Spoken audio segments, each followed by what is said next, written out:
असतो मा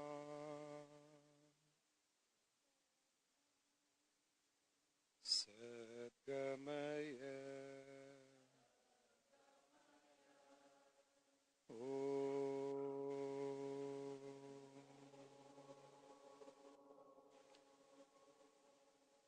तमसो मा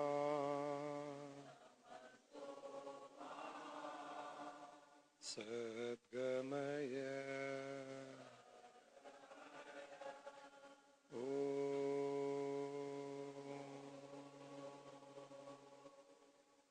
मृत्योर्मा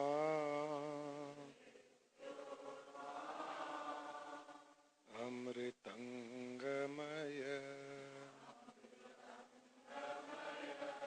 ओम शांति शांति शांति।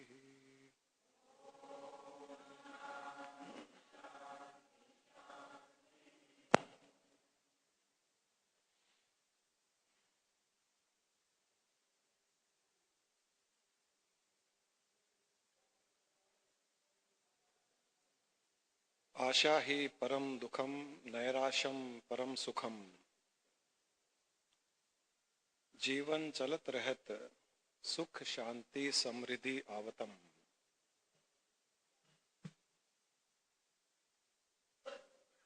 कई लोगों को जीवन जीना नहीं आता है,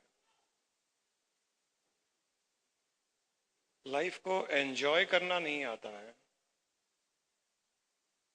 जीवन जीने की कला नहीं आती है, क्योंकि वे जीवन के साथ में अपना मेल जोल बना करके नहीं रखते हैं। वे बार बार जीवन में रुकते रहते हैं, जीवन में रुक जाते हैं। जीवन में रुक जाने का अर्थ है कोई भी परिस्थिति ऐसी आती है जो थोड़ी दुखदाई होती है तो वहां पर वो रुक जाते हैं, दुखी होते रहते हैं या लाइफ को रिप्ले करते हैं, पिछली बातों को याद करते रहते हैं। पॉज एंड रिप्ले ये करते रहते हैं लाइफ में बार बार। जब पॉज एंड रिप्ले करोगे तो आपको यह भी पता नहीं है कि यहां से आगे क्या है, आगे लाइफ में क्या क्या है, कितना अच्छा अच्छा है लाइफ में। क्योंकि यह भी एक नियम है कि जब जब दुखदाई परिस्थिति आती है तो उसके बाद, उसके पश्चात, उसके पीछे अच्छी परिस्थितियां भी आती है लाइफ में। लेकिन चूंकि हम रुक जाते हैं, हम लाइफ में एक पॉज दे देते हैं, तब जो सामने आने वाला है जीवन में उससे हम वंचित रह जाते हैं। We remain deprived of good and favorable situations, enjoyable situations. आशा ही परम दुखम का अर्थ है कि जीवन में आशा, एक्सपेक्टेशन, परम दुखम, सबसे बड़ा दुख का कारण आशा ही है। नैराशम परम सुखम। और जो आशा छोड़ देता है, किसी से भी आशा न करता हो, किसी चीज से आशा न करता हो, अपने जीवन से भी आशा नहीं करता हो कुछ, वो पूर्ण सुख का एंजॉय करता है, वो ही सुखी है। नैराशम परम सुखम। जो जीवन को चलने देता है, अच्छी बुरी परिस्थितियां आने पर भी, फेवरेबल अनफेवरेबल सिचुएशंस को आने पर भी जीवन को चलने देता है, रुकता नहीं, उसके जीवन में तो सुख शांति समृद्धि आवतम। उसके जीवन में तो सुख शांति समृद्धि आएगी आएगी, क्योंकि आगे है, आ रही है। आपने सुख शांति समृद्धि को रोक दिया, जीवन की जो प्रेजेंट परिस्थिति है उसी में रुक गए, या पास्ट के सिचुएशंस को याद करते हुए आप लाइफ में आगे ही नहीं बढ़ रहे हो। ये कुछ ऐसा हो जाता है कि आप समझ लीजिए अपने फैमिली के साथ में बैठ करके घर में कोई डीवीडी लगा करके अच्छी मूवी देख रहे हो,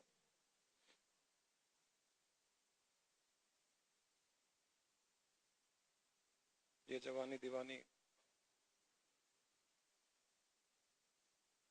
थोड़ी मूवी स्टार्ट की, थोड़ी अच्छी लगी और आगे बढ़ी, कुछ बुरी चीजें दिखाई गई, किसी का झगड़ा दिखाया गया,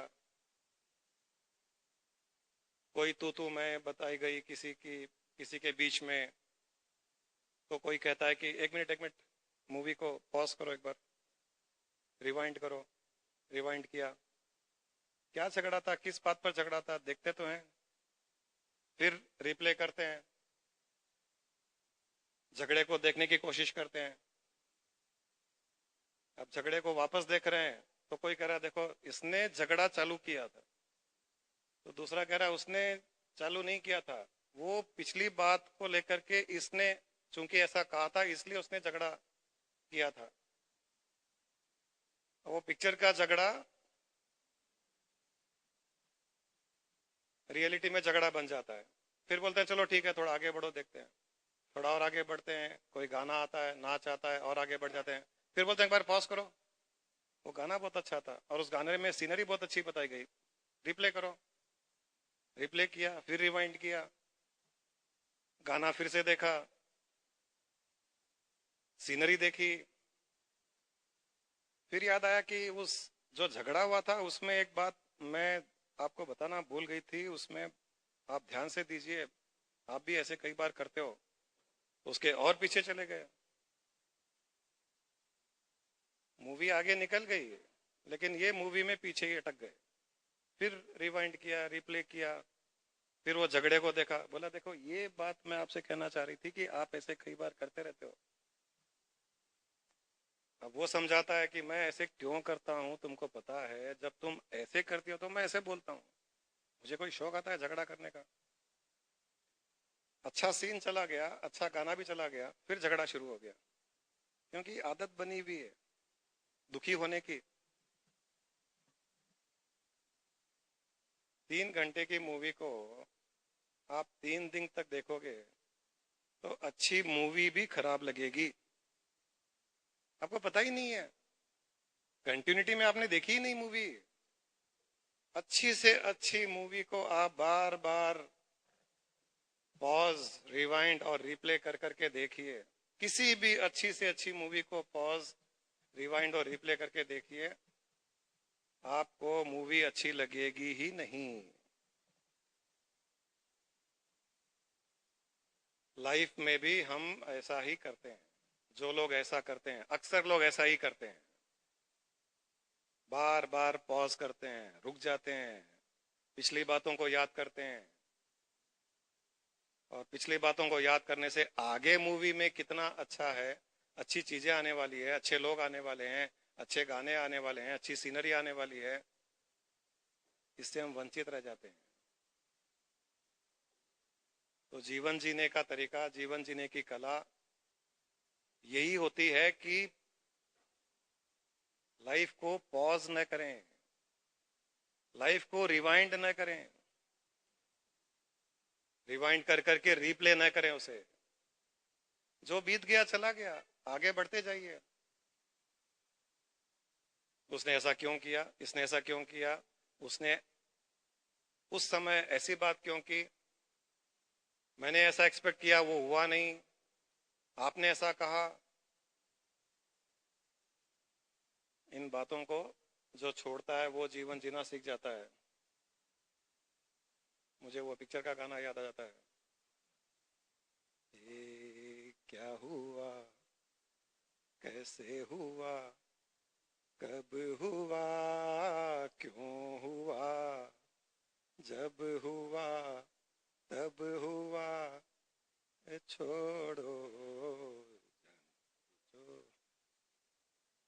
अरे क्या करना है, क्या हुआ, कैसे हुआ, क्यों हुआ, कब हुआ, जो हुआ हो गया, जो बीत गया बीत गया, उसके ही चिपके रहोगे तो जो आने वाला है वो मिस कर दोगे। इसलिए लाइफ के साथ में आगे बढ़ते जाइए, जैसी परिस्थिति आती है वैसे एक्सेप्ट करते जाइए। आगे लाइफ में बहुत कुछ अच्छा है, बहुत अच्छी चीजें हैं,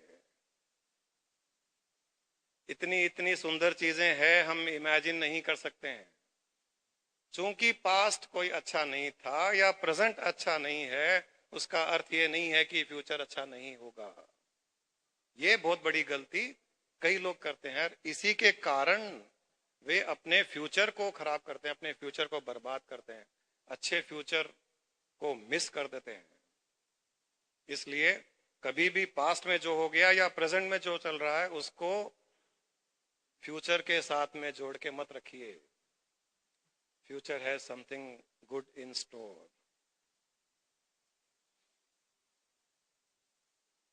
जीवन चल रहा है, चलने दीजिए। इसी में, इसके चलते हुए सुख शांति समृद्धि जीवन में आएगी। आज का मैसेज यही कि अपने लाइफ में रुकिए मत, पॉज मत कीजिए, रिवाइंड मत कीजिए, रिप्ले मत कीजिए। आगे के सीन बहुत अच्छे हैं और लाइफ को बहने दीजिए, लाइफ के साथ में आप भी बहते जाइए।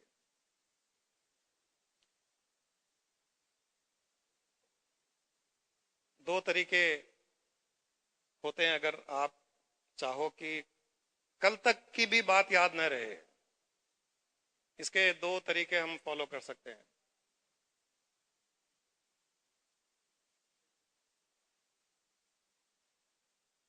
जैसे आप किसी मूवी में, कहीं कोई मल्टीप्लेक्स में, आइनॉक्स में मूवी देख करके आए, मूवी खत्म हो गई, आप बाहर निकल गए, आपको पता है कि मूवी वहीं रह गई, थोड़े बहुत उसके ग्लिम्पसेस आपके ध्यान में होंगे, और ये भी ध्यान रखिए कि वही मूवी वापस और किसी के लिए चलने वाली है। उसका काम है चलना, वो चलती रहेगी।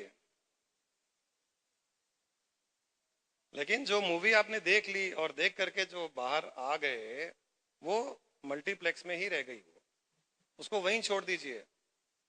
आपके पास दो ऑप्शन है, या तो उसको आप कैरी करते जाओ अपने साथ में, या अगली मूवी देखने का इंतजार करो। चलो पास वाले आइनॉक्स 2 में बैठ जाते हैं, आइनॉक्स 1 को छोड़ करके आइनॉक्स 2 में चले जाइए, आइनॉक्स 2 को छोड़ करके आइनॉक्स 3 में चले जाइए। अलग अलग मूवीज चल रही है, उसी एक मूवी के साथ में क्यों चिपके रह गए? वैसे लाइफ में जो कुछ हो गया उसको ये सोच लीजिए कि वो मैंने मूवी देखी, देख करके वापस आ गया, वो कल की बात थी, कल मैंने उसको आइनॉक्स में पीवीआर में देखी, और उसी मूवी को अब दूसरे देखेंगे, मैं उससे बाहर आ गया। क्योंकि जीवन में जो चल रहा है, जो परिस्थितियां चल रही है, वो सभी को देखनी है, वो रुकने वाली नहीं है। मेरे जीवन में जो घट गया वो और किसी के जीवन में घटेगा, वो और किसी के जीवन से निकल करके और किसी के जीवन में घटेगा, ये चलने वाली है। जैसे मूवी के शोज हो रहे हैं, पहले शो के लोग निकल गए, दूसरे शो के लोग आ गए, वैसा ही ये लाइफ की मूवी कुछ लोगों को पहले दिखा देती है, उनका काम हट गया, फिर दूसरों को ले जाती है, दूसरों को दिखाती है, वो फिर उनसे हट करके और जो बाकी रह गए उनको दिखाती है। ये तो चलता रहेगा। आप सोच लीजिए कि मैं मूवी से बाहर आ गई, अब नई मूवी देखनी है मुझे। ये अगर आदत डाल लोगे तो धीरे धीरे कल तक की बात को भूल जाओगे, क्योंकि अब नई मूवी का इंतजार रहेगा। दूसरा तरीका होता है, जैसे सपना हम देखते हैं और सुबह उठने के पश्चात अच्छा बुरा जो भी सपना था, हमको ये पता है कि वो स्वप्न रूप था और वो चला गया। वो सपने में, रात में सपने में देखा, वो उसके साथ ही चला गया, जब उठ गया तो वो नहीं रहा। लेकिन अगर आप सपने को याद करते रहोगे तो वो आपके मन में बसा हुआ रहेगा। अक्सर लोग उसको सपना था ना, अच्छा भी था, सपना था, अच्छा सपना था, बुरा था तो बुरा सपना था। लेकिन जैसे ही आप जाग जाते हो वो सपना खत्म हो जाता है। उसी प्रकार रोज सुबह जब जाग जाते हो तो कल की बात को रात का सपना था इस प्रकार सोच करके उसको भूल जाने का प्रयास करना चाहिए कि वो भी सपना था और रियलिटी में वो सपना ही था। क्योंकि जो आकर के चला गया, जिसका आज कोई अस्तित्व नहीं है, आप जिससे भी मिले, जिससे जो बात किए, जो कुछ किया, अच्छा बुरा सही गलत, कमाया या लूज किया, आज के दिन में वो एग्जिस्ट नहीं करता है। जब एग्जिस्ट नहीं करता है तो वो सपना ही है। तो ये एक और आदत अगर डाल लें आप, रोज के रोज को याद करके सुबह जब उठो कल के सपने को याद करो, और किसी को अगर कल की बात कहनी भी है, परसों की बात किसी को कहनी भी है, या 10 साल पुरानी बात किसी को कहनी भी है, तो कहिए कल क्या हुआ पता है मेरे सपने में। कल मेरे सपने में वो आए थे, जैसे मेरे गेस्ट घर में कोई गेस्ट आए तो मैं कहूंगा कल के मेरे सपने में आरती आई थी, छोला पूड़ी लाई, बहुत अच्छा लगा। और सपने में क्या होता है आपको पता है ना, एक सीन चलता है, सडनली सीन चेंज हो जाता है। सपने में सीन चेंज होते रहते हैं। तो मैं कहता हूँ फिर मेरे सपने में क्या हुआ मालूम, आरती चली गई, इतने में मम्मी आई, दो चार डांट लगाई, उसके बाद में सपने में सास आ गई, सास के साथ थोड़ी खिटपिट हुई, फिर सपना टूट गया, मतलब सुबह उठ गया मैं। तो जो कल हुआ उसको आप ऐसे कहने लग जाओ कि कल सपने में ऐसा हुआ था, 10 साल के पहले एक सपना आया था मुझे, उस सपने में ऐसा हुआ था। अगर आप ये कहने लग जाओगे कि लाइफ के हर बात को सपने में ऐसा हुआ था, आप देखिएगा धीरे धीरे 1 महीने में आपको कल तक की बात याद नहीं रहेगी, क्योंकि आपको पुराने सपने भी याद नहीं रहते हैं। लाइफ की रियलिटी को आप सपना बना करके बात करने लग जाओ, यूज करने लग जाओ, सोचने लग जाओ, समझने लग जाओ, कल तक की बात आपको याद नहीं रहेगी। जब कल तक की बात याद नहीं रहेगी, तब जब मृत्यु आएगी तो अगले जन्म का कारण भी नहीं बचेगा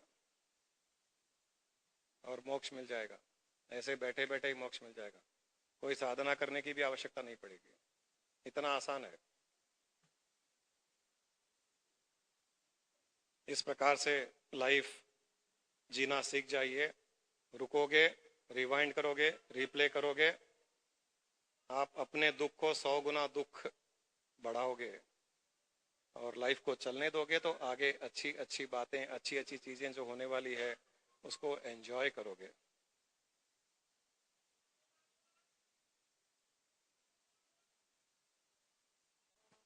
मैं एक ही सवाल करता हूँ, इसके बाद में आपसे कोई सवाल नहीं पूछूंगा, क्योंकि बाकी के सवालों का जवाब मुझे खुद ढूंढना चाहिए, मेरी गहराई में जाके तलाश करनी पड़ेगी। तो वो सवाल यह है कि कुछ दिन पहले मैंने एक किताब में पढ़ा था कि जिसकी मौत हो चुकी उनकी रूह से, उनकी आत्मा से वार्तालाप हो सकता है, बातचीत हो सकती है। मैंने कोशिश करा, मैं डरता नहीं, वार्तालाप करने की कोशिश करा। वार्तालाप तो हुआ नहीं, लेकिन मुझे कुछ सकारात्मक इशारे मिले और उसके वजह से कुछ फायदा भी हुआ। ये कहाँ तक हकीकत है, ये वार्तालाप की बात, बातचीत की बात? आप जब रात को सोते हो, जब रात में नींद में होते हो और कोई सपना देख रहे हो, आप जब रात में सोए हुए हो और कोई सपना देख रहे हो, तब क्या कोई आपसे वार्तालाप कर सकता है?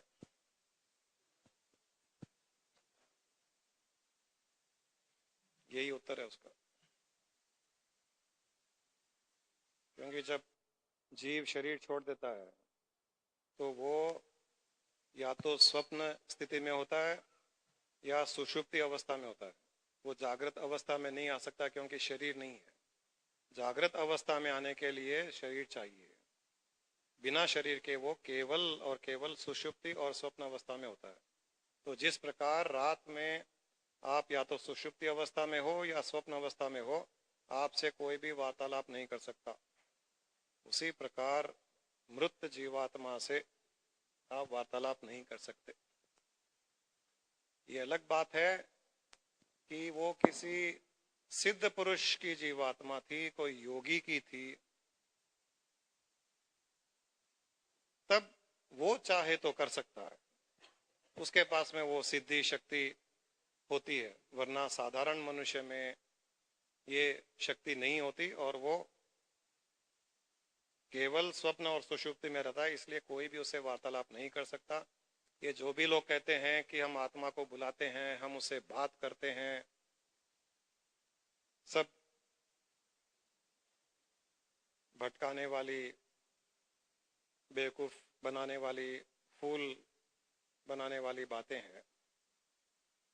और जो कई लोग ये अनुभव करते हैं कि मैंने बात की और उनको ऐसा भी लगता है कि जब वो जिंदा था जिस प्रकार से बात करता था उसी प्रकार से मैंने बात की, तो ये क्वालिटी हमारे माइंड में होती है। हमारा माइंड, एक माइंड 2 में स्प्लिट हो सकता है, 4 में स्प्लिट हो सकता है, और वो उसी की आवाज, उसी की टोन में बात कर सकता है, हमको ऐसे अनुभव करा सकता है। जैसे आप सपना देखते हो और अगर आपने सपने में आज का सत्संग देखा और वहां मुझे बात करते हुए देखा, तो आपको उस सपने में जो बातें सुनाई देगी मेरी ही आवाज में सुनाई देगी, मेरी ही टोन में सुनाई देगी, मेरा ही ज्ञान सुनाई देगा आपको।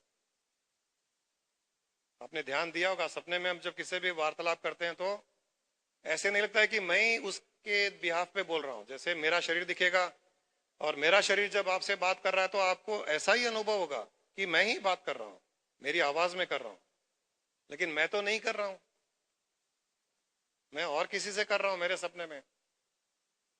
तो आपका माइंड स्प्लिट होकर के उसमें इतनी कैपेबिलिटी होती है कि वो मैं बन जाता है, मैं बन जाता है, दूसरा हम जिसको देख रहे हैं वो बन जाता है। इसी प्रकार से लोग ये फील करते हैं कि मैंने किसी आत्मा से बात की, वो करते हैं कुछ नहीं है, संभव नहीं है। और जो बोलते हैं हम आत्मा को बुला सकते हैं, आत्मा को देख सकते हैं, ये भी उनकी बहुत बड़ी एक अज्ञानता या भटकाने वाली बात है। क्योंकि अभी इस हॉल में लाखों आत्माएं हैं, एक को भी देख के बता दीजिए। जब कोई देखने की चीज ही नहीं है, वो दिखाई कैसे देगी? वो देखने की चीज ही नहीं है। वो जैसे आप टीवी में कोई प्रोग्राम देख रहे हैं,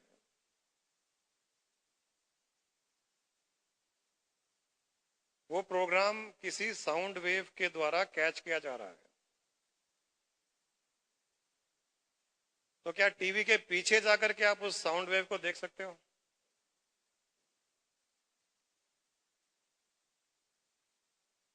जब उससे मैनिफेस्ट हुई चीज को देख पा रहे हैं हम, उसकी आवाज को सुन पा रहे हैं, सीनरी देख रहे हैं, लोगों को हिलता डुलता देख रहे हैं, परंतु उसी के सोर्स को नहीं देख पा रहे हैं।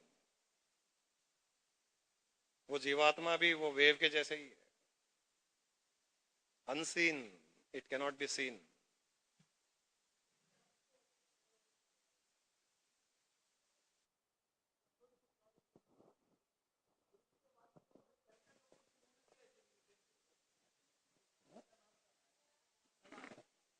एक पिछले हफ्ते मैंने एक किस्सा देखा था, तो चौंक गया मैं देख के। खैर टीवी वाले कभी कभी मिर्ची मसाला डाल के बताते हैं, सीरियसली नहीं लिया, लेकिन वो दिलचस्पी जगाने वाली बात है।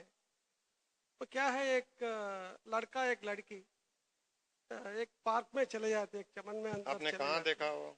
हाँ जी? टीवी टीवी में में देखा, टीवी उसको में छोड़िए, देखा। उसको छोड़िए। टीवी में कुछ भी दिखा सकते हैं। मुद्दे पर आ जाइए, मुद्दे की बात मुद्दे की कीजिए। बात यह है कि उन्हें कुछ तस्वीरें निकाला था। वो तस्वीरें निकाले तो कुछ एक सफेद साड़ी वगैरह पहन के ऐसा कुछ अजीब टीवी ही में दिखाया ना। टीवी में दिखाया था। मैं भी तस्वीरें दिखा सकता हूँ, मेरे लड़के के एनिमेशन इंस्टीट्यूट है, वो भी तस्वीर दिखा करके उसमें कुछ दिखा सकता है, वो भूत प्रेत को, लेकिन आत्मा को। वो लोग बोलते हैं कि हकीकत में हुआ है।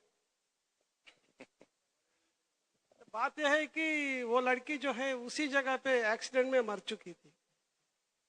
टीवी में कुछ भी दिखाने दीजिए, मूवी में कुछ भी दिखाने दीजिए। मूवी में दिखाते हैं आत्मा सफेद ड्रेस पहने हुए, हाथ में मोमबत्ती लिए हुए, रात के अंधेरे में उल्टे पांव रख करके, बड़े बड़े नाखून, खुले बाल।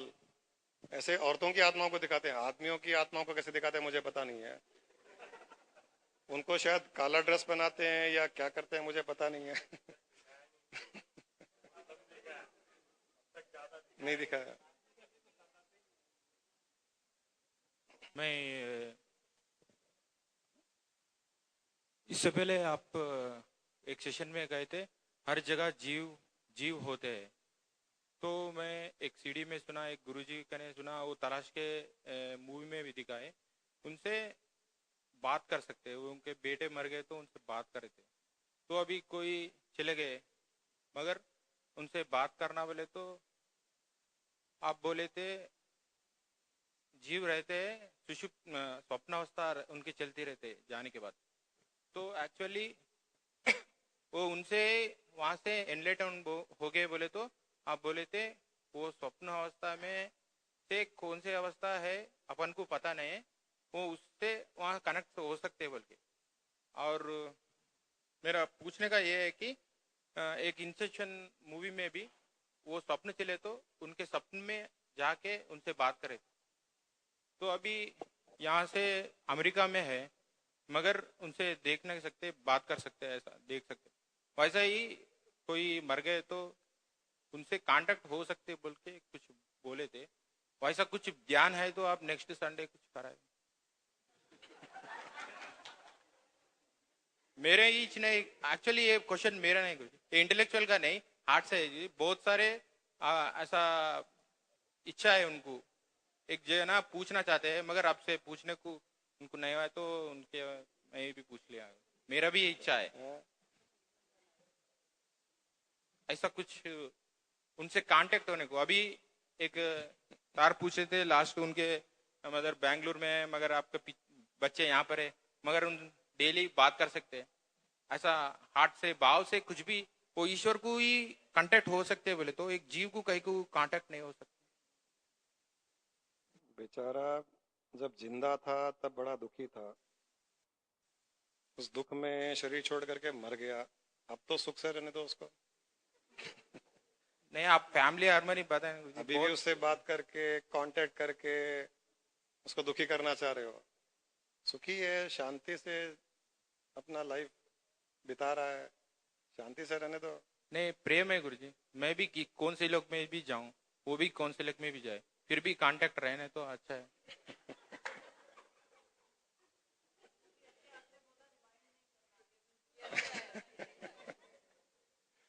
मैंने बोला, लेकिन मेरी बात मानता कौन है? जो मान लेगा एनलाइटन हो जाएगा, जो नहीं मानेगा वो फंसा हुआ रहेगा, यही भूत प्रेतों के बीच में फंसे हुए रहेंगे। मैंने कभी नहीं कहा कि हम उससे कांटेक्ट कर सकते हैं, वार्तालाप कर सकते हैं, लेकिन मैंने इतना कहा कि हमारी भावनाएं उस तक पहुंच सकती है, नंबर 1। नंबर 2, मैंने ये कहा कि जो सिद्ध पुरुष है, जो पूरी सिद्धि शरीर छोड़ने से पहले प्राप्त कर चुके हैं, वो अपनी इच्छा से जो शरीर छोड़ता है उसके पास में वो शक्ति होती है, वो किसी के भी कांटेक्ट में आ सकता है। लेकिन साधारण मनुष्य के कांटेक्ट में वार्तालाप के द्वारा आप नहीं आ सकते हो।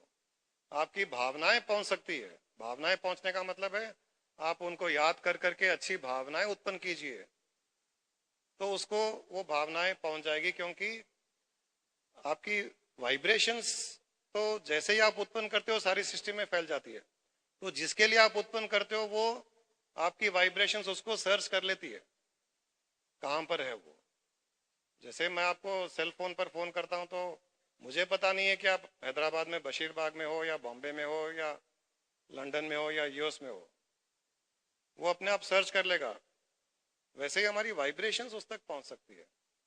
इसीलिए ये जो श्राद्ध आदि का जो सिस्टम है वो इसीलिए कि हमारी अच्छी वाइब्रेशंस उन तक पहुंच जाए, वो वाइब्रेशंस उसको किसी न किसी प्रकार से सुख शांति दे सकती है। बाकी ये वार्तालाप करना, उससे बात करना, वो कुछ जवाब देगा, ये सब नहीं हो सकता है। कई लोगों को, अब आपको एक सीक्रेट ये बता दूं कि जैसे कोई मर गया और मरने से पहले तिजोरी की चाबी कहां रखी वो उसी को पता और किसी को पता नहीं है, या किसी को कुछ रुपए दिए हुए हैं वो उसी को पता और किसी को पता नहीं है। ये कुछ लोग पता कर लेते हैं, ये होता है। ये किस लिए होता है? वो जब फील करते हैं कि हम उससे वार्तालाप करने की कोशिश कर रहे हैं या हम उसके साथ में जुड़ रहे हैं, तब उस जीवात्मा के साथ में नहीं जुड़ते हैं। लेकिन जब वो जिंदा था तब वो जो भी सोचता था, जो करता था, वो सब वाइब्रेशन रूप में यहाँ पर रह जाता है। जैसे अभी भी हम जो बात कर रहे हैं वो वाइब्रेशन रूप में यहाँ रह जाएगा। आप जो सोच रहे हो वो भी वाइब्रेशन रूप से रह जाएगा। वो उससे कनेक्ट हो जाते हैं। जब वो जिंदा था तब की स्टेट से कनेक्ट हो जाते हैं। उस स्टेट में जाकर के उनके माइंड में ये एक प्रश्न रहता है कि मुझे वो चाबी कहाँ रखी हुई है मुझे बताना है, या किसको रुपए आपने दिए मुझे पता करना है। तो उस स्टेट में जो व्यक्ति चला जाता है उसके साथ में एक हो जाता है, तब वो सीक्रेट उसको फ्लो हो जाता है, इसलिए उसको पता चलता है। धन्यवाद गुरु। ये साइंस मैंने पहले भी कहा था कि आप जिसके साथ में एकजुट हो जाओगे उसकी सीक्रेट आपको फ्लो हो जाएगी, आपकी ओर रिवील हो जाएगी। ज्योतिषियों ने क्या किया, प्लैनेट्स पर मेडिटेशन किया, किसी भी शनि पर मेडिटेशन किया, सूर्य पर किया। तो जैसे जैसे मेडिटेशन कर करके उसके साथ में एक हो गए वो, तब उसके उस प्लेनेट में जो रोटेशन है, जो मूवमेंट्स हैं, उसकी जो जो वेव्स उत्पन्न हो रही है, सारी की सारी उस प्लेनेट की इनको रिवील हो जाती है उसे एक होने से। इसी प्रकार आप किसी गुरु के साथ में एक हो जाइए मेडिटेशन के द्वारा, तो गुरु के अंदर जो कुछ है वो रिवील हो जाएगा। जैसे एकलव्य ने क्या किया था, गुरु द्रोणाचार्य की मूर्ति बना करके उसको गुरु मान करके पूर्ण श्रद्धा के साथ में उनसे शिक्षा लेता था। वो इतना श्रद्धा के द्वारा, भावना के द्वारा उस गुरु में एक हो जाता था, तो जितनी क्षमताएं गुरु में थी सारी की सारी इसके अंदर आ गई। इसलिए एकलव्य अर्जुन से भी अच्छा तीर चला सकता था। अर्जुन तो गुरु जो देता था वो ही ले रहा था, जितना गुरु ने दिया अर्जुन ने उतना ही लिया। यहां गुरु दिया या न दिया, ये गुरु के साथ में एक होकर के गुरु से ले लिया। अब सब पर ध्यान देंगे तो भगवान राम पागल हो जाएंगे, उनको यहां रागट आना पड़ेगा बेचारे को। आप उनके साथ में एक हो रहे हैं, जब उनके साथ में एक हो रहे हैं श्रद्धा के साथ, तब उनमें जब उन्होंने अवतार लिया, उस अवतार में जो जो उनके पास शक्तियां थी उसके साथ आप एक हो रहे हो। और उस एक होने पर आपकी कोई इच्छा है, संसारिक इच्छा है, आध्यात्मिक इच्छा है, वो पूर्ति हो जाती है, क्योंकि वो शक्ति आपकी सहायता करती है। भगवान राम वहां से कोई आपको सहायता नहीं कर रहे हैं, आशीर्वाद नहीं दे रहे हैं, हाँ भाई आचार्य जी ने बहुत नाम किया, मेरा जाप किया, उसको कुछ कल्याण करो, वो कुछ नहीं करते। गुरुजी को प्रणाम। मैं आपसे ये पूछ रहा हूँ साहब के जितने भी मारवाड़ी समाज है और अन्य समाज में भी होगा मालूम नहीं, वो पितृदेवाय नमः पत्रिका में भी लिखते हैं, पितरों को मानते हैं, वो दिन आज पितरों की सेवा करते हैं, और नहीं तो वो किसी के आदमी के आंग में भी आते हैं और लोग उनको पूछते हैं कि हमारे पे वो चाचा आ गया, दादा आ गया, जो भी है सो उनको पूछते हैं। तो ये क्या हकीकत पूछते हैं कि ये ढोंग है?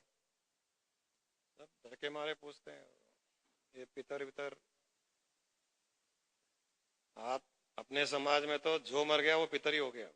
ऐसा सा कई समाज में है, सभी पर वो पितर बहुत हो ज्यादा मान रहे, कई लगे बहुत क्योंकि ज्यादा कोई मान ये रहे नहीं कहेगा मेरा बाप भूत हो गया, मेरी माँ प्रेत हो हम गई। तो नहीं मानते ये चीज में। नहीं, कोई भी हाँ, पर लोग काफी मान रहे हैं ये अपने चीजों माँ को। बाप को कोई भूत प्रेत तो कहेगा नहीं। तो पितर एक थोड़ी अच्छी योनि मानी जाती है, हाँ। मनुष्य से ऊंची योनि, तो ऐसे कहते हैं वो पितर हो गए, पहली बात। तो दूसरी बात, अब पितर हो गए होंगे या नहीं हुए उनको तो पता नहीं है, हाँ। फिर भी चलो भाई लिख दो, कहीं गड़बड़ ना हो एक जाए। दूसरे के आंग में आते वो, हाँ। आंग में आके बोलते भाई हम वो है, तुम्हारे वो है। ये भाई साहब अभी जाकर आए एक जगह, मेहंदीपुर बालाजी, आपने सुना है नाम मेहंदीपुर बालाजी? हाँ सुना। कई लोगों ने सुना होगा। वहाँ है, बताओ भाई। हैं? उतारे के लिए और चढ़ने के लिए भी फेमस है। तुम बताओ कितनी वहाँ आत्माएं आई, कितने लोगों में?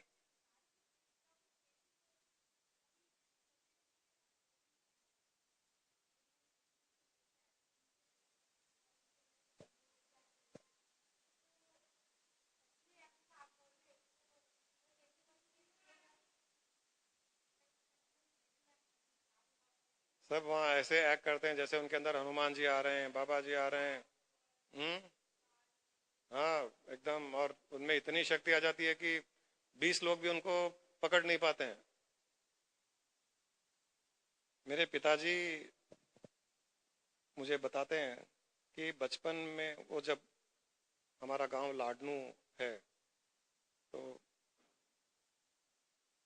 आपके मेहंदीपुर बालाजी से 3-4 घंटे का ही रास्ता है। तो उस टाइम में भी फेमस था, से 60 साल पुरानी बात। और इसी का ब्रांच बीकानेर के पास भी है, बीकानेर ना, बीकानेर के पास में उसका ब्रांच है। वहां पर भी ये हनुमान आते हैं, बाबा जी आते हैं, लोग एकदम उनका मुंह हनुमान जैसे हो जाता है। मेरे पिताजी को उस समय से इस प्रकार की क्यूरियोसिटी थी कि ऐसा कुछ होता है या लोग ही सोच लेते हैं। तो एक बार वो चले गए वहां मंदिर, बोले जाकर के, मैं भी सोचा कि मैं भी कोशिश करता हूँ बुलाने की, कि मेरे में भी आते हैं क्या। बोले 4 दिन के प्रैक्टिस से ये सोच करके मेरे अंदर आ रहे हैं, मेरे अंदर आ रहे हैं, मेरे अंदर आने लग गए। मेरा भी चेहरा वैसे होने लग गया, मैं भी हिलने लग गया, मेरा ऐसे होने लग गया। तो मुझे भी लगने लग गया कि मेरे अंदर भी आ रहे हैं। और वो तो उन्होंने एक्सपेरिमेंट किया, तो उनको पता था कि ये मेरा एक्सपेरिमेंट किया हुआ ही चीज है। वो यहां तक लोगों के साथ में हुआ है कि कुछ लोगों के तो छोटी सी पूंछ भी निकल गई वहां पर। उन्होंने इतनी इंटेंसिटी से भावना कर ली कि वो मेरे अंदर आ रहे हैं। अब आप जाके वहां देख लो, जिसके अंदर भी आ रहे हैं वो हनुमान जी, बाबा जी, कोई भी ऐसा शरीर नहीं है जहां हनुमान जी बेचारे सुख शांति से वहां आकर के रह सके। वो सब भगड़ लोग हैं। क्या बताऊं। वो ऐसा शरीर ही नहीं है कि हनुमान जी जैसी पवित्र आत्माएं उसमें आ सकती है क्या। मैं बता रहा हूं, कोई मान रहा है तो, अगर मान रहा है कि है, तो भी वो हनुमान जी ऐसी आत्मा थी कि वो अगर आएगी तो कहीं भी शुद्ध सात्विक अच्छी जगह ही आएगी ना। कोई कचरा कुंडी में तो आएगी नहीं। म्युनिसिपालिटी के वहां गार्बेज डंपिंग यार्ड में तो हनुमान जी आकर के प्रकट होंगे नहीं, वो सवाल ही नहीं है। तो ये सब वो म्युनिसिपालिटी के गार्बेज डंप यार्ड ही है, जिनके आती है उनके जाके देख लीजिए। तुम लोगों ने देखा है ना? नहीं देखेगा। तो जिनमें भी आते हैं वो वैसे ही लोग हैं, तो वहां आने का सवाल ही नहीं है। ये आना जाना कुछ नहीं होता है, ये कल्पना होती है। और कल्पना करते करते वो आदमी इतना प्रबलता से वो कल्पना कर लेता है, तो वो अपने आप को भूल जाता है, उसके साथ में एकजुट हो जाता है। वो माता जी बन जाता है, वो हनुमान जी बन जाता है, वो पितर बन जाता है, या जो सोच रहा है कि वो आ रहे हैं, चाचा आ गए, काका आ गए, बाबा जी आ गए, बाबूजी महाराज आ गए, ये आ गए, वो आ गए, वो फील कर लेते हैं बाबूजी महाराज आ गए। अब सामने से कोई भी कुछ भी बोले, उसका कुछ ना कुछ उत्तर देंगे। यहां तक रिसर्च किया गया है कि 80% सब गलत होते हैं, फिर भी लोगों को विश्वास है। लाखों लोग जाते हैं, अरे कहीं अपना सच निकल जाएगा। वो 20% तो ऐसे ही सच निकल जाएगा। कोई गधा भी बोल देगा कि हाँ ठीक हो जाएगा, तो 20% तो वैसे भी ठीक हो जाएगा किसी न किसी का। तो हाँ आई थी ना, उसमें भी ऐसे ही कुछ दिखाया। हम्म, हाँ आती है ना, वो एकजुट हो गई उसके साथ में। वही मैंने कहा, तो उसमें जो जो चीजें थी, उसकी लैंग्वेज, उसको डांस आता था, उसकी टोन, हर चीज, जैसे सपने में भी माइंड स्प्लिट होकर के वो दूसरा कैरेक्टर बन जाता है, वैसे ही रियलिटी में भी हो जाता है। अपना माइंड स्प्लिट होकर के इस कैरेक्टर को छोड़ करके वो कैरेक्टर बन जाता है। तो उसको ऐसे लगता है कि वो आया मुझ में, उसको नहीं, दूसरों को लगता है, लेकिन कोई आता जाता नहीं है। तो आपका बोलने का मतलब सब गलत है, वो अंधविश्वास है। अंधविश्वास। सही गलत तो मैं नहीं कहता, क्योंकि जो जो माने वही सही है, जो न माने वो गलत है। अंधविश्वास है। अंधविश्वास से लोग डरते हैं, इसलिए लोग ये देखते हैं ठीक है वो है या नहीं है किसको पता है। ज्ञानी तो एक दो ही होते हैं, बाकी हमको तो संसार में रहना है, परिवार में रहना है, बेटी की शादी करनी है, बेटे का बिजनेस चलाना है, पितर को खुश कर लो, क्या लगता है अपने आप को। ऐसे कर करके लोग उस अंधविश्वास में उलझे हुए रहते हैं। अगला जन्म, अगला शरीर ढूंढते रहते हैं। वो तो सभी आत्माएं भटकती रहती है जब तक वो मुक्त नहीं होती है। भटकने का मतलब ऐसे नहीं है जैसे हम लोग सोचते हैं संसार में, वो बिना मतलब हैबिट जा रहा है, वो बशीरबाग जा रहा है, वो जुबली हिल्स आ गया, वो वैसे नहीं भटक रहा है। वो स्वप्न अवस्था में इस प्रकार के वो सीन देखता रहता है जो उसको दुखी करते हैं, अशांत रखते हैं उसको। जैसे हम कई बार ड्रीम में अशांत होते हैं, दुखी होते हैं, तो ये सोच लो कि उनकी ड्रीम वो चलती रहती है, चलती रहती है, चलती रहती है, दुखी करने वाली।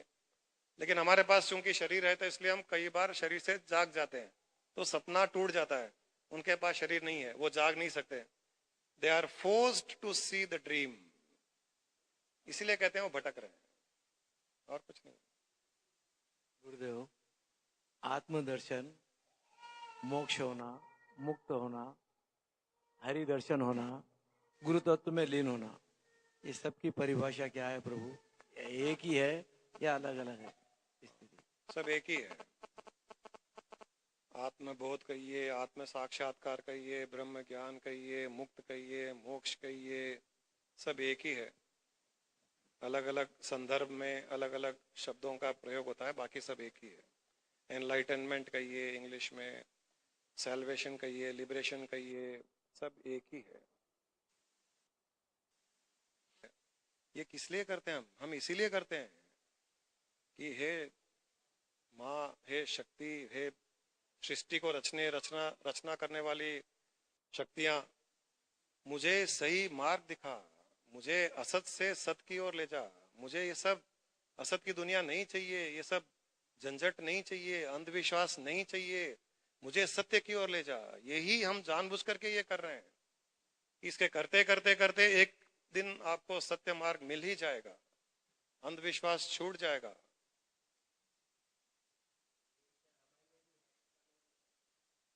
क्या चीज?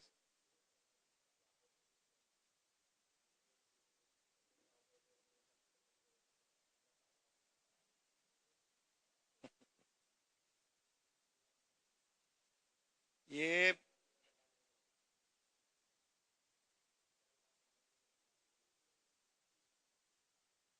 मुझे उस आदमी से मिला दीजिए जिसने भगवान राम की वाणी सुनी, समझा, नहीं समझा तो उनको पूछ करके बराबर समझा। जैसे मैं अभी कुछ कह रहा हूं, तो या तो आप समझ जाओगे, नहीं समझोगे तो आप उसमें वापस प्रश्न करोगे, उसको समझने की कोशिश करोगे। तो भगवान राम ने क्या कहा, कोई है यहां पर जिसने उनकी वाणी सुनी? अब यहां पर जो मैं कहता हूं, ये कई चीजें फेसबुक पर डाली जाती है, आप जाकर के फेसबुक पर पढ़िए, 50% चेंज हो जाती है वो। प्रश्न और उत्तर दोनों ही बदल जाते हैं, क्योंकि जो लिख रहा है, जो फेसबुक पर डाल रहा है, उसने जो समझा वो लिख रहा है ना। जो मैंने कहा वो कैसे लिखेगा? यही गलती होती है। गीता में ये लिखा हुआ है, रामायण में ये लिखा हुआ है, भागवत में ये लिखा हुआ है। किसने लिखा वो, उसने क्या समझा? अगर संस्कृत का श्लोक भी अगर भगवान राम ने कहा वैसा ही लिखा हुआ है, अगर, उसका भी कोई भरोसा नहीं है अभी तक। आपको ये बता दूं, कबीर दास जी के कितने दोहे हैं? कितने दोहे होंगे?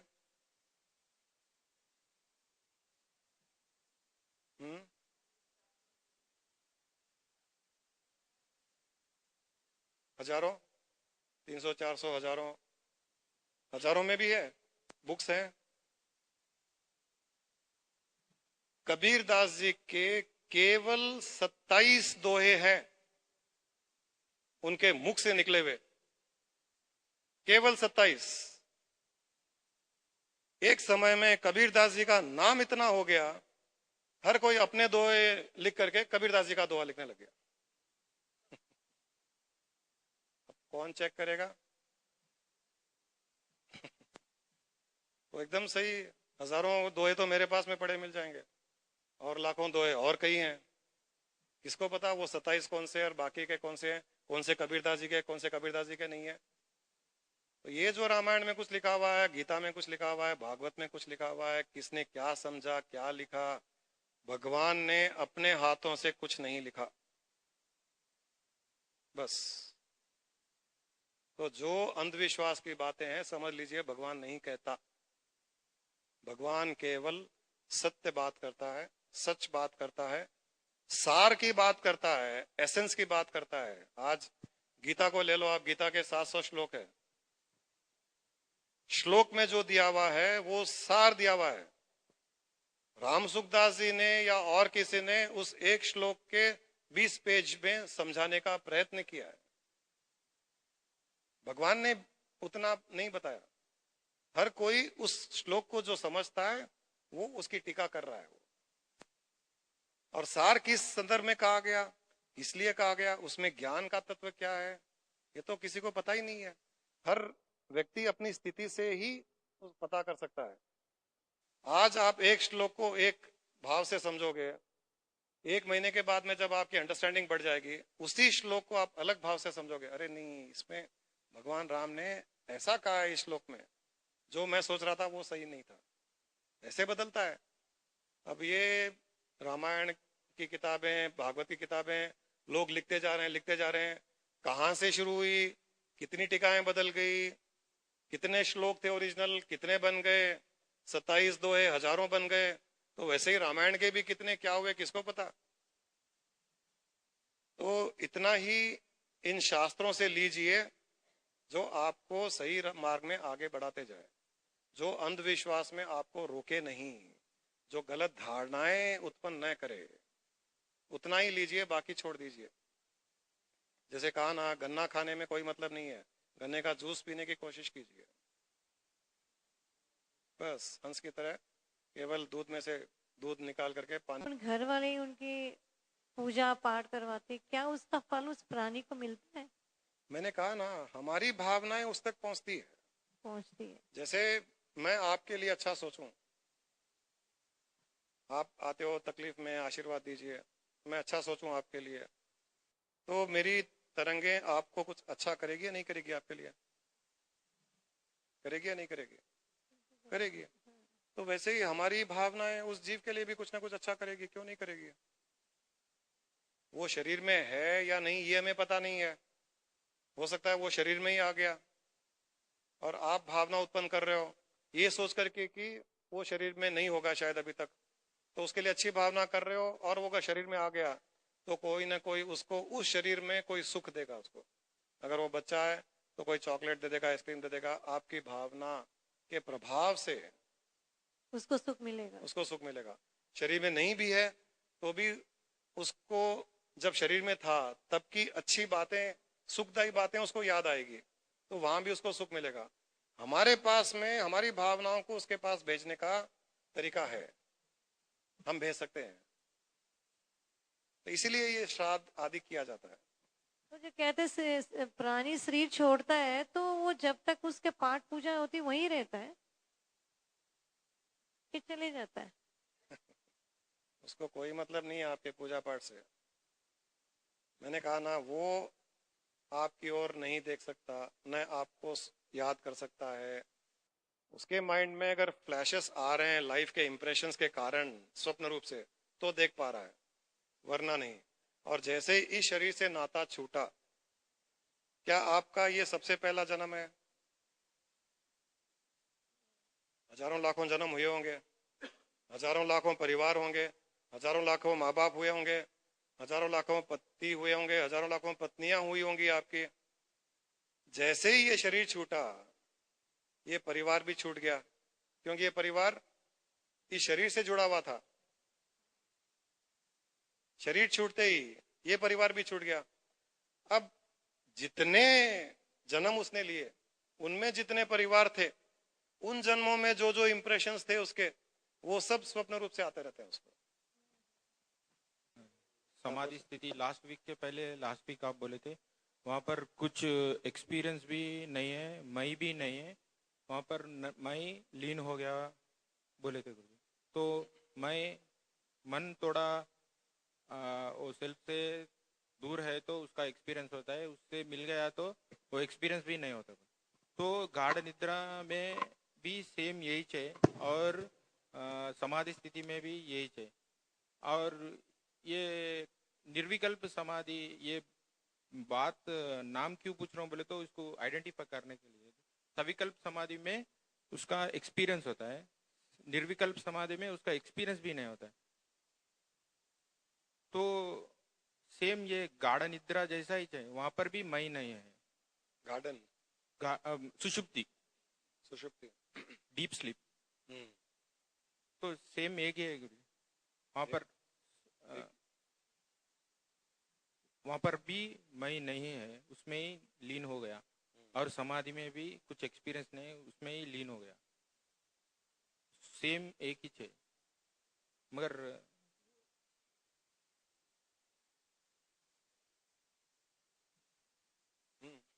तो समाधि नहीं आए तो निद्रा में चले गए तो भी उतना ही जैसा नहीं। समाधि में कुछ डिफरेंस है। ऑब्वियसली डिफरेंस यही है कि एक में अज्ञानता है, एक में ज्ञान है। उस समय समाधि में रहने के समय उसको ये ज्ञान नहीं है कि मैं समाधि में हूं, लेकिन वो जागृत अवस्था के द्वारा, ध्यान आदि के द्वारा, मतलब जागृत अवस्था की गहराई के द्वारा वो समाधि में गया। एक तरह से माना जाए तो वो जागृत अवस्था में ही है वो, लेकिन वो जागृत अवस्था की इतनी गहराई है कि उसको इतना भी पता नहीं है कि मैं जागृत अवस्था में हूं।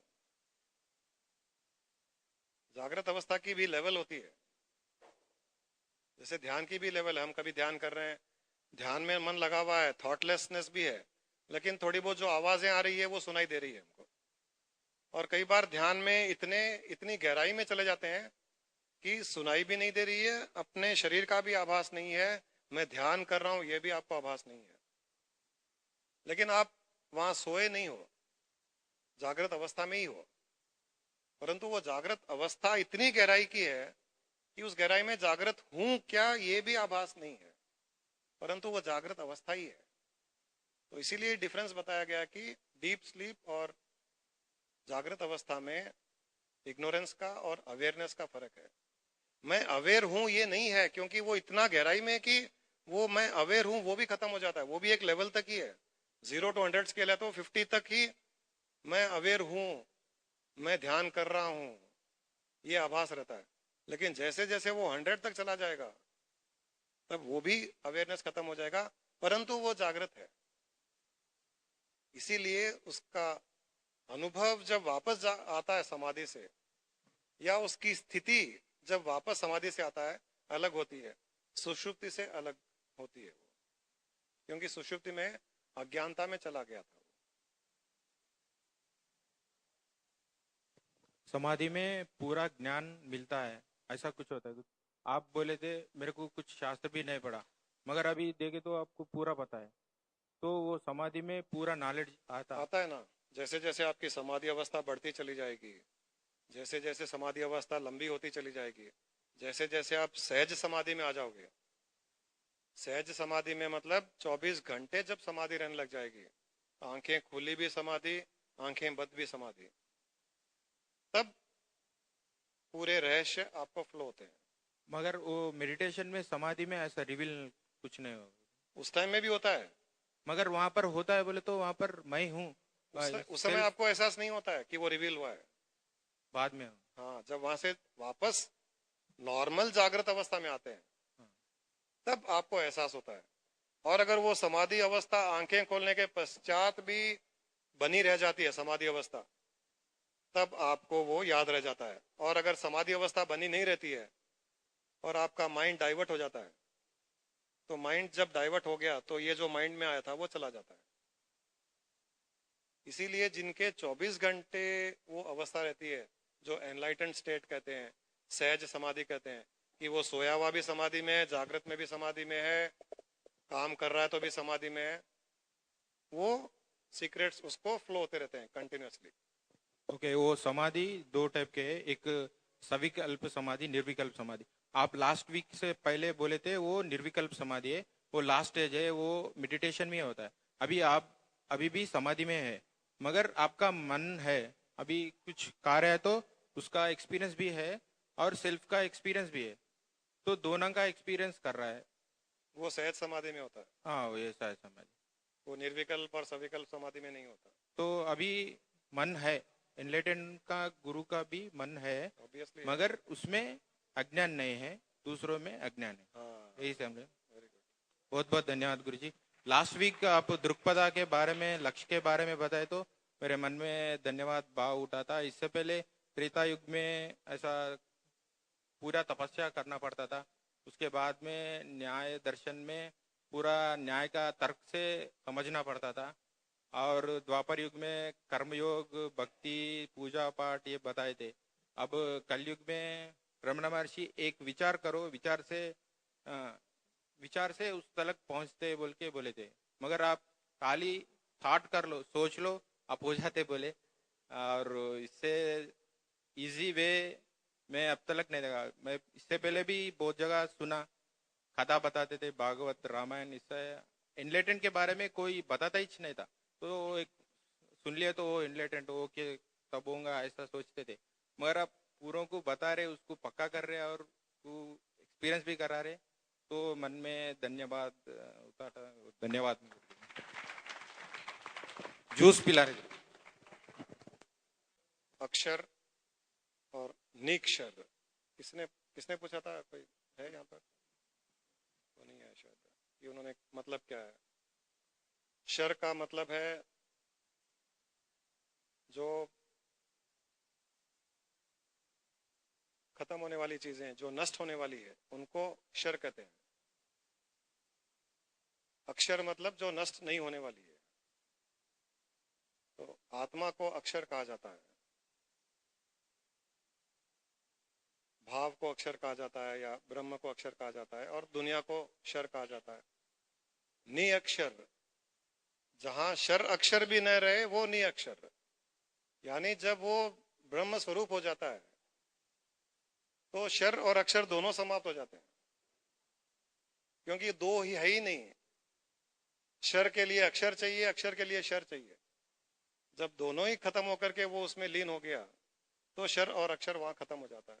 ये उनके लिए जिन्होंने लिख के दिया था, उसे कहते हैं वो ब्रह्म, वो तत्व है।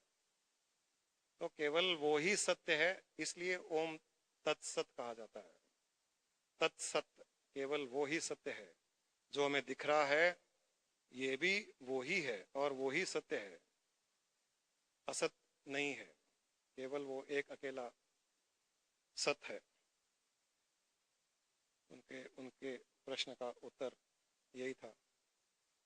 स्थिति जो है इसमें लाइक एक्शन पॉसिबल है क्या बॉडी का? Like once into you are into that phase, bodily action हो सकता है क्या? समाधि और स्थिति- मूर्छा मतलब आप लाइक किस समाधि स्थिति जो लाइक टेम्पररी समाधि स्थिति, सहज समाधि नहीं बोल रहा हूँ, टेम्पररी समाधि स्थिति, नो फीलिंग्स। जो ध्यान के द्वारा जो हाँ, समाधि में ध्यान गए के हुए हैं। साथ जो जाते हैं, वो लाइक कई लोग उसे मूर्छा स्थिति भी, मतलब ध्यान में मूर्छा स्थिति भी बोलते हैं। तो उसमें बॉडीली एक्शन पॉसिबल है क्या सबकॉन्शियस से? हो सकता है, उसमें इम्पल्सिव रिएक्शन हो सकता है, क्योंकि बॉडी के ऑर्गन्स काम कर रहे हैं। तो इम्पल्सिव रिएक्शन मतलब कोई, समझ लीजिए कोई मच्छर काटा, इस हद तक काटा कि उसका जो 0.01% कॉन्शियसनेस जो रहा हुआ है, उस तक वो पेन अगर गया तो हो सकता है कि एक इम्पल्सिव रिएक्शन हो जाए। परंतु जो समाधि में है उसको पता नहीं चलेगा, बॉडी का रिएक्शन होते हुए भी जो समाधि में उसको पता नहीं चलेगा। इम्पल्सिव रिएक्शन फिजिकली हो सकता है। जैसे वापस स्थिति से वापस आते हैं तो आपका पोस्चर अलग हो जाता है, या you are not in that particular place where you है, वो पॉसिबिलिटीज है मतलब? ध्यान करने के समय कहीं बैठे थे, एक पोस्चर में थे, 2-4-5 घंटे के बाद ध्यान में भी जब बाहर निकलते हैं तो you are at a different place in a different posture, तो उसको पता नहीं चलता है। ये भी होता है।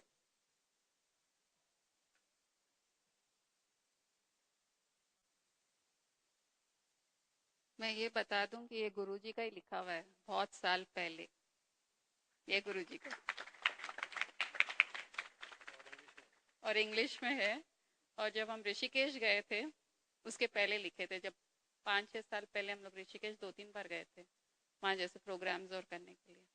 तो शिवानंद आश्रम है, वहाँ पे मैंने ये गाया था, तो सबको बहुत पसंद आया था, वो गा रही हूँ।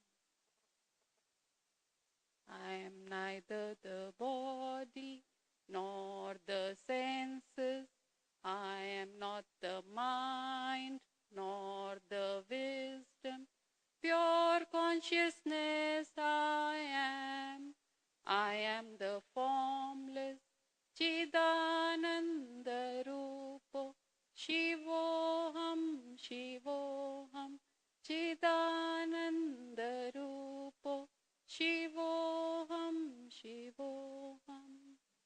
I am neither the physical nor the subtle one, I am not in bondage nor in liberation, pure consciousness I am the formless Chidananda Rupo, Shivoham Shivoham Chidananda Rupo, Shivoham Shivoham.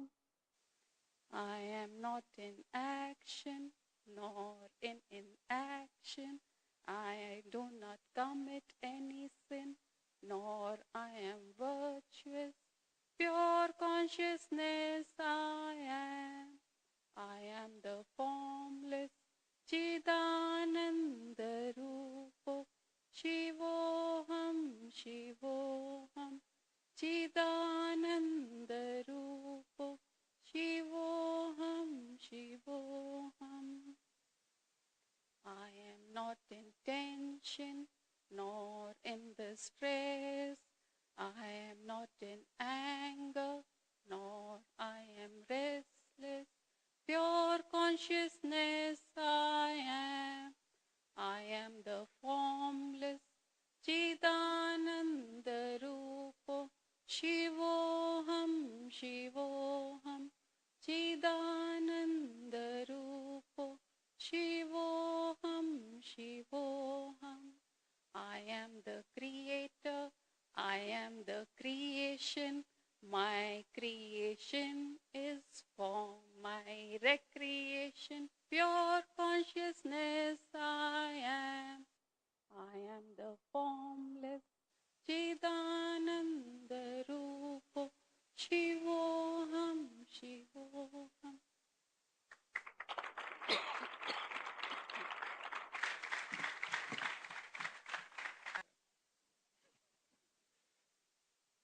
मैं शरीर नहीं, मैं इंद्रियां नहीं, मैं बुद्धि नहीं, मैं एक्शन में नहीं, मैं इनएक्शन में नहीं, मैं टेंशन में नहीं, मैं स्ट्रेस में नहीं, मैंने पाप नहीं किया, मैंने पुण्य नहीं किया, क्योंकि मैं प्योर कॉन्शियसनेस हूं, मैं शुद्ध चेतना हूं, मैं कर ही नहीं सकता।